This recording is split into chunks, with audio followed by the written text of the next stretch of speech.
وندخل عالم الجرائم والقضايا في المركز ال12 ايس اتورني، اللي الفكرة ظهرت أول مرة في سلسلة ألعاب من كاب كوم من 2001 ومستمرة لغاية لسه قريب، وده دليل على قوة وشعبية السلسلة.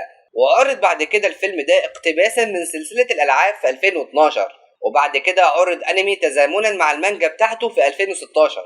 يعني على غير العادة الأنمي والمانجا ظهروا بعد نجاح سلسلة الألعاب والفيلم، اللي أرقامه في النجاح مش قد كده، مع إن الفيلم مش بطال. والسبب في إنه مش قوي قوي هو قصات الشعر اللي تحرق الدم في محاولة غبية لتقليد شكل الشخصيات في الألعاب، ده غير في بعض المبالغات في الأداء، وفي بعض الثغرات من وجهة نظري في القصة، وممكن أكون غلطان لأن شفته مرة واحدة بس. والأفلام اللي من النوعية دي محتاج إنك تشوفها أكتر من مرة علشان تحكم عليها.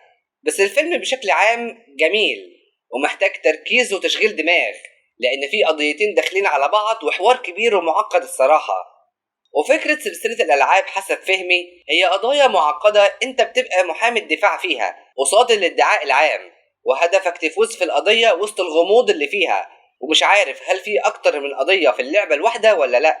بس الفيلم بيتكلم عن أكتر من قضية، والقضيتين اللي هم القصة كلها هيدخلوا على بعض وهتتلخبط، وهيبقى في صراع قوي جدا ما بين المحامي الهاوي المبتدئ وما بين مدعين بخبرة كبيرة، خصوصا ده اللي عمره ما خسر قضية لمدة 40 سنة.